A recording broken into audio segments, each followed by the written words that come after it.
Hello friends, welcome to our channel car driver vlogs. Automatic కార్ని manual మోడ్లో గిన నడపవచ్చు. So మీకు ఒక ఆటోమేటిక్ కార్ని మాన్యువల్ మోడ్లో ఎలా నడపాలి అనే దాని గురించి మీకు క్లియర్గా ఎక్స్ప్లెయిన్ చేశాను. చూడండి ఫ్రెండ్స్, దీనికైతే ఆటోమేటిక్ కార్ ఇది.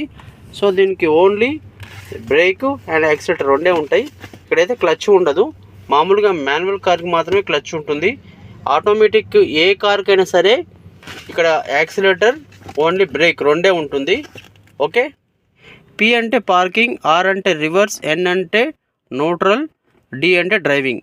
సో ఆటోమేటిక్ కార్ ఒకసారి స్టార్ట్ చేసుకున్న తర్వాతకి ఈ గేర్ లివర్ అనేది ఇలా డీలో పెట్టేసుకుంటే దీని సమానంగా మనకు ఎంత స్లో అయినా ఎంత స్పీడ్ అయినా మనకు డీలో పెట్టుకుంటే సరిపోతుంది. ఆటోమేటిక్ కార్ ఏదైనా సరే డీ మోడ్లో పెట్టుకొని నడపాలి. సో ఇక్కడ పక్కకు ఎస్ ఉంది చూడండి. ఎస్ అంటే స్పోర్ట్స్ మోడ్ అన్నట్టు. ఇక్కడ ప్లస్ ఉంది, ఇక్కడ మైనస్ ఉంది. సో ఇది ఎప్పుడు ఉపయోగపడుతుందంటే మనం ఒక హైవేలో డ్రైవింగ్ చేస్తున్నప్పుడు ఒక వెహికల్ని స్పీడ్గా ఓవర్టేక్ చేయాలన్నా, లేదా మన కార్లో చాలా హెవీ లోడ్ ఉంది, మనం ఒక ఘాట్ సెక్షన్లో డ్రైవింగ్ చేస్తున్నప్పుడు హైట్ ఎక్కువగా ఉన్న ప్లేస్లో లోడ్ అనేది స్పీడ్గా లాగుతానికి ఇక్కడ ఎస్లో పెట్టుకొని డ్రైవింగ్ చేయొచ్చు. గేర్లు వేయాలంటే ఇక్కడ ప్లస్, ఇక్కడ పైకి అంటూ ఉంటే గేర్స్ మారుతూ ఉంటాయి. First, second, third, fourth, fifth, sixth ఇట్లా పడుతుంటాయి. మళ్ళీ మైనస్ కిందికి అంటూ ఉంటే గేర్స్ అనేవి కిందికి వస్తుంటాయి. 4, థర్డ్, సెకండ్ ఇలా మారుతుంటాయి అన్నట్టు. ఒకసారి మీకు ఇప్పుడు స్టార్ట్ చేసి చూపిస్తాను చూడండి. ఇక్కడ నేను కార్ అయితే స్టార్ట్ చేశాను. స్టార్ట్ చేసిన తర్వాతకి ఈ గేర్ లివర్ పట్టేసుకొని ఇలా కిందికి తీసుకురండి. డి మోడ్ అది.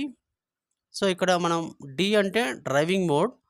సో మనం డ్రైవింగ్ మోడ్ నుంచి మళ్ళీ ఇక్కడ స్పోర్ట్స్ మోడ్ రావాలంటే జస్ట్ ఇలా సైడ్కి ఇలా నొక్కేస్తే స్పోర్ట్స్ మోడ్ వచ్చేస్తుంది. సో దీని కింద నుంచి పట్టుకొని ఇట్లా పైకంటే ప్లస్ అంటూ ఉంటే గేర్స్ అనేది మారుతుంది, మైనస్ అంటూ ఉంటే గేర్స్ అనేది తక్కువ అవుతుంది. సో చూడండి, నేను పైకి అంటున్నాను. పైకి అంటూ ఉంటే డిస్ప్లేలో మీకు మారుతూ ఉంటుంది. So second and third and fourth and fifth and sixth. So ఇలా ప్లస్ అంటూ ఉంటే పైకి అంటూ ఉంటే గేట్స్ పడుతూ ఉంటాయి.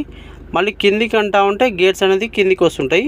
సో ఇక్కడ నేను కిందికి అంటున్నాను చూడండి. ఒకసారి డిస్ప్లేలో మీరు గమనించండి. ఇక్కడ fifth and fourth and third and second and first. ఇది ఆల్రెడీ ఫస్ట్ గేర్లో ఉందన్నట్టు ఇప్పుడు. సో ఇక్కడ మనం కాలు మీద బ్రేక్ మీద కాలు తీస్తే ముందుకు వెళ్తూనే ఉంది ఈజీగా. ఈ విధంగా అనేది ఒక ఆటోమేటిక్ కారు మాన్యువల్ మోడ్లో నడపవచ్చు. సో ఇప్పుడైతే ఒకసారి మీకు డ్రైవింగ్ చేసుకుంటూ రన్నింగ్లో మనం ఈ మాన్యువల్ మోడ్కు ఎలా రావాలి, గేర్స్ అనేది ఎలా మార్చుతూ మనం డ్రైవింగ్ చేయాలి అనే దాని గురించి మీకు క్లియర్గా ఎక్స్ప్లెయిన్ చేశాను. సో మీరు జాగ్రత్తగా చూసి నేర్చుకోండి. సో మనం డ్రైవింగ్ మోడ్ నుంచి మాన్యువల్ మోడ్కి రావాలంటే ఆల్రెడీ మనం రన్నింగ్లో ఉన్నాం. జస్ట్ ఇది సైడ్కి ఇట్లా అనేసేయండి. సో ఇక్కడ మన వెహికల్ స్పీడ్ బట్టి ఇక్కడ 4th గేర్లో ఉన్నదని చూపిస్తుంది. ఇక్కడ మనం స్పీడ్ బట్టి ఈ మాన్యువల్గా మనం గేర్స్ అయితే మార్చవలసి ఉంటుంది. సో మనం మాన్యువల్ కార్కి ఏ విధంగా గేర్స్ అనేది చేంజ్ చేస్తుంటాం. మనం స్లో అయినప్పుడు, బాగా స్లోగా ఉన్నప్పుడు సెకండ్ గేర్, మళ్ళీ కొంచెం మూమెంట్ వచ్చినప్పుడు థర్డ్, ఇంకా కొంచెం స్పీడ్ వెళ్ళేటప్పుడు ఫోర్త్, ఫిఫ్త్ ఇట్లా మార్చుతుంటాం. సో సేమ్ అదేవిధంగా ఆటోమేటిక్ కార్ డ్రైవింగ్ మోడ్ నుంచి మాన్యువల్ మోడ్కి పెట్టుకున్న తర్వాతకి మీరు ఎంత స్లో అవుతున్నారో ఆ విధంగా ఇట్లా గేర్స్ అనేది చేంజ్ చేసి ఉండాలి. సో ప్లస్ అంటూ ఉంటే గేర్స్ పైకి వస్తుంటాయి, మైనస్ అంటూ ఉంటే గేర్స్ అనేది కిందికి వస్తుంటాయి. ఇక్కడ మీరు క్లియర్గా గమనించవచ్చు. నేను స్పోర్ట్స్ మోడ్ పెట్టుకున్నాను మాన్యువల్ మోడ్కి. సో ఇక్కడ టర్నింగ్ వచ్చింది. ఇక్కడ నేను 60 అబోవ్ స్పీడ్ అయితే ఉన్నాను. సో 60 అబోవ్ స్పీడ్ ఉన్నప్పుడు 4th గేర్ ఆర్ 5th గేర్లో డ్రైవింగ్ అనేది చేయవచ్చు. సో ఇక్కడ టర్నింగ్ అయిపోయిన తర్వాతకి మళ్ళీ నేను కొంచెం పికప్ పెంచాలి అనుకున్నప్పుడు సింపుల్గా నేను ఈ ప్లస్కు పైకి గేర్ మార్చుతాను చూడండి. పైకి అనేస్తే 5th గేర్ పడుతుంది. సో ఇక్కడ ఎక్సిలేటర్ ఇచ్చి ఇంకా మనం స్పీడ్గా మూవ్ చేయొచ్చు. ఇక్కడ మనం 60 నుంచి 80కి వచ్చాము. మళ్ళీ ఇంకా కొంచెం ఇంకా బాగా పికప్ అందుకోవాలంటే 6th గేర్ వేయాలి. లాస్ట్ టాప్ గేర్ అంటాం కదా. సో మొత్తం 6 గేర్స్ ఉన్నాయి దీనికి. ఇది Toyota Innova Crysta automatic car. ఈ ఇంజన్ పెద్ద ఇంజన్ అన్నట్టు. 2.8 సీసీ ఇంజను. ఇక్కడ మళ్ళీ గమనించండి, నేను 80 నుంచి మళ్ళీ 60కి వస్తున్నాను. సో ఇక్కడ మనకు ఇంకా 60 కంటే లో వచ్చిందనుకోండి, అక్కడ మీరు ఈజీగా మైనస్ చేసుకోవాలి. సో గేర్ అనేది తక్కువ చేయాలి. మనం 6th గేర్ నుంచి 5th గేరు, ఇంకా 60కి ఇంకా తక్కువ స్పీడ్ వెళ్తున్నట్టయితే 4th గేరు, ఇంకా బాగా స్లో అవుతుంటే 3rd గేరు, కొంచెం స్లో మూమెంటు ఓన్లీ 30 లోపు ఉన్నట్టయితే 2nd gear.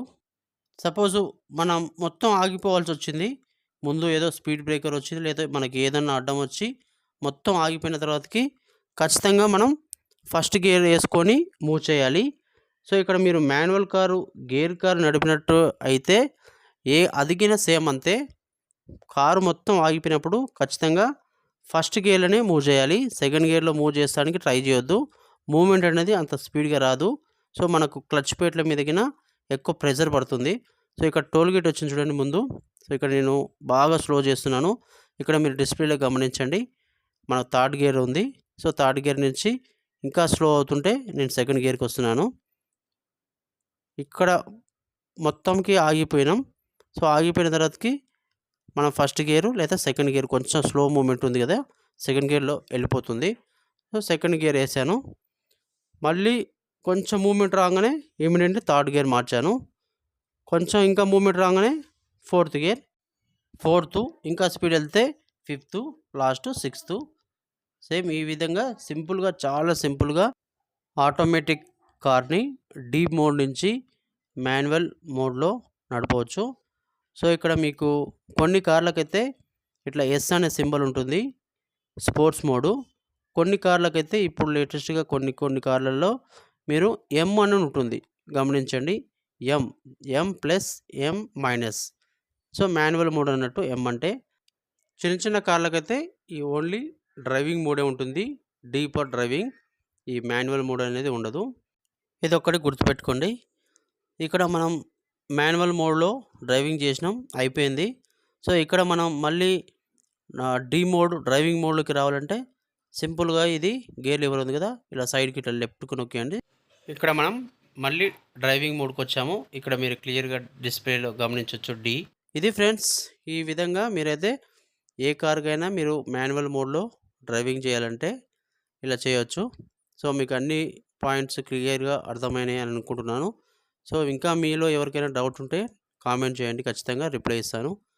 So friends, video నచ్చితే ప్లీజ్ కంపల్సరీ లైక్ చేయండి, షేర్ చేయండి, మన ఛానల్ని సబ్స్క్రైబ్ చేసుకోండి. Thanks for watching my video. Thank you so much. Good bye.